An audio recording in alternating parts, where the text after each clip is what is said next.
It's Sunday morning, and I have a message. And today's message is entitled, You're Never Too Old.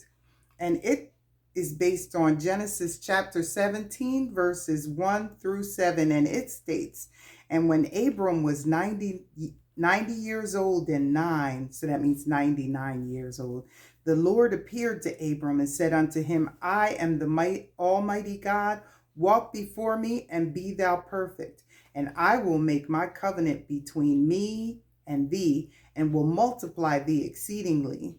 And Abram fell on his face, and God talked with him, saying, As for me, behold, my covenant is with thee, and thou shalt be a father of many nations. Neither shall thy name any more be called Abram, but thy name shall be Abraham, for a father of many nations will I make thee.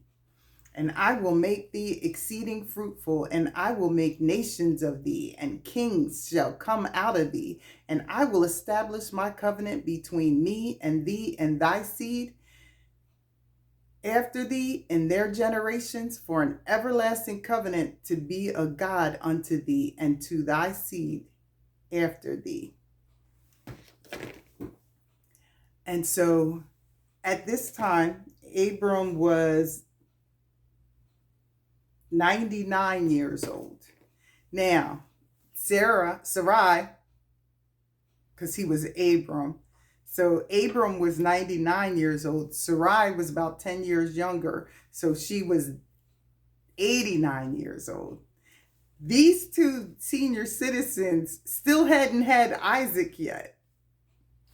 All right, so let me get comfortable here. So Abraham was about 75 when God called him when God told him to move. So when God told Abraham to move, I think he went to Egypt. He was about 75. So if he was 75, Sarai was 65. Look, they went into two separate kingdoms. Both kings and the noblemen saw Sarai and were like, yo. Look, Sarai was such a hottie that Abram was like, look, if they ask you, tell them that you're my sister. So, because I don't want them to kill me because the counter you're so fine. So, yeah. So Sarai was a senior citizen catching the eye of kings, right? Now, maybe around 80 for Abram, maybe. They got word that these marauders came in and snatched up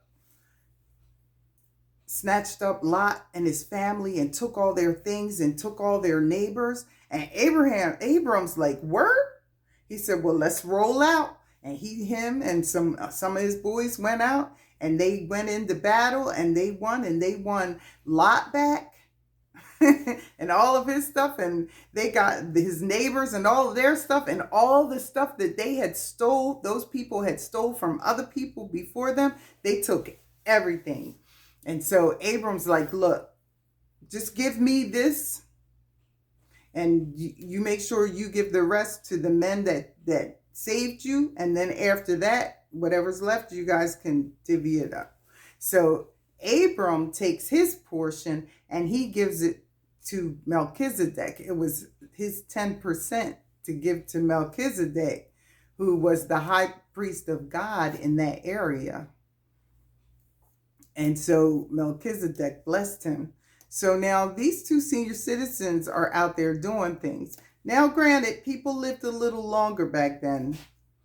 But I mean, even if you extrapolate it, I think that's the word I want, that would still put them in the 50, 60 range. Like that would put her in the 50 range and him maybe in the 60 range, that they're out here doing all this stuff. And that's still senior citizen-y. So I say all of that to say, young people, they didn't say Sarai had weave down her back. They didn't say she had fake eyelashes. They didn't say that she had designer shoes, clothes, purses, fur on her back. They didn't say none of that. Sarai just came, and it was the love of the Lord shining through her that people saw. That was the beauty that they saw.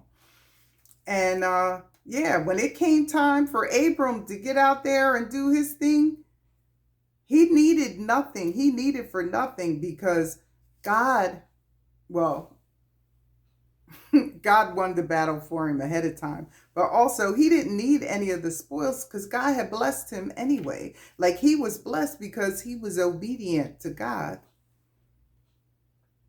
And so I guess what I want to say to you young women is the amount of time and energy that you put in for this on the outside, invest that. Invest at least this much more of that time, like that time plus into the inside of you, into your relationship with God, into your Christian walk. Like put that energy on the internal work. I can guarantee you that if all you're focused on is your outside and you haven't cleaned up your life and you're not living a godly life, trust and believe by the time you get my age, your demons are going to show. Those demons are going to be expressing.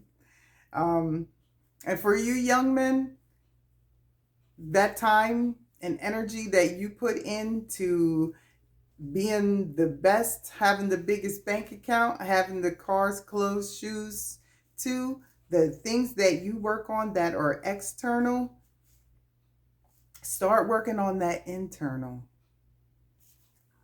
Start working on, do this hard work, work on that relationship with God so that the love of God is showing through you. And when you need to make a stand, God will stand with you. Start doing that work. And for all you senior citizens that think, well, it's time for me to just sit back, I don't have to do anything. Lies. What's the Psalm? 78? Psalm 78, 1-7 lets us know that it is our responsibility as seniors to be role models and mentors to the young men and women, to the young wives. Wives are the older women are supposed to teach the young wives how to love their husbands. That's later in Titus. Teach the young wives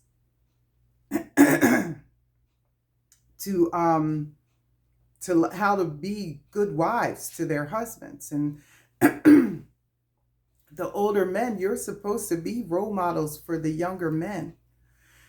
So our job isn't over. And so we might not be heads of ministries anymore. Guess what? We're still role models, and how we portray ourselves at church is how we better be portraying ourselves out in the street, because we are role models. So whether they see us in church or they see us in the street, it better match up because they're watching us. There are young people that never have been introduced to the Lord, and we should be there. We should be lights to the youth. We should be lights to the 20s and 30 somethings that don't know who God is. We should be a light leading them to Jesus. All right? Your job is not over.